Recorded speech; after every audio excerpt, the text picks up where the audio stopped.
Teman-teman dan semuanya, kita semua dirundung dengan yang namanya corona. Corona sendiri adalah nama sebuah virus yang dapat menyebabkan gejala influenza hingga pneumonia. Penyakit yang disebabkan oleh virus corona ini bisa dibilang dengan COVID-19. Dan baru-baru ini diumumkan oleh WHO sebagai pandemik di seluruh dunia. Virus ini pertama kali ditemukan di daerah Wuhan, Cina, dan mampu menaklukkan dunia hanya dalam beberapa bulan saja. Dan saat ini, angka tertinggi penderita COVID-19 dipegang oleh negara Italia dan Iran.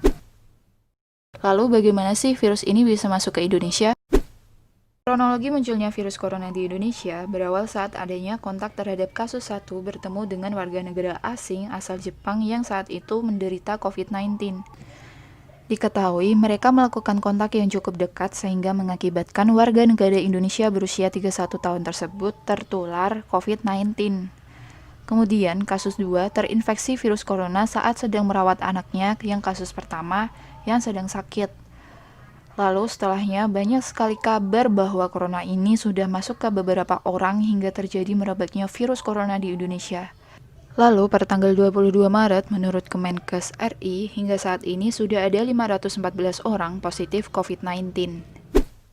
Dengan kasus yang sebanyak itu kita juga harus takut, tapi jangan panik.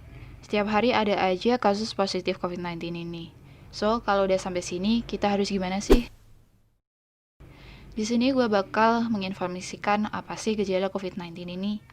Diketahui melalui CDC, orang yang mengidap COVID-19 ini memiliki gangguan seperti demam, batuk, dan sesak napas.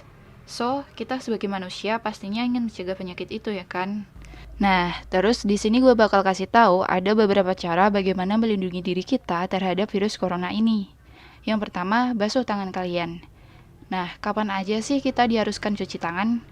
Yang pertama, setelah batuk dan bersin. Yang kedua, setelah kontak fisik dan orang sakit. Yang ketiga, sebelum dan sesudah makan. Yang keempat, setelah memegang hewan. Yang kelima, setelah memegang fasilitas umum. Dan yang keenam, setelah berkendara.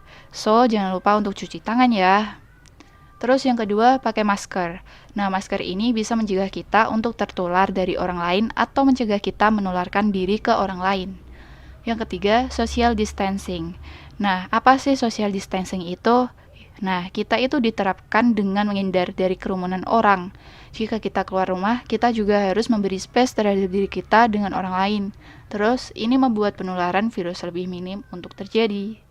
Dan yang keempat, makan makanan yang matang. So, taatilah tata cara ini agar kalian bisa terhindar dari penyakit. Kalian ngelakuin ini gak hanya untuk diri kalian sendiri aja kok, tapi juga untuk keselamatan orang lain juga. Oke?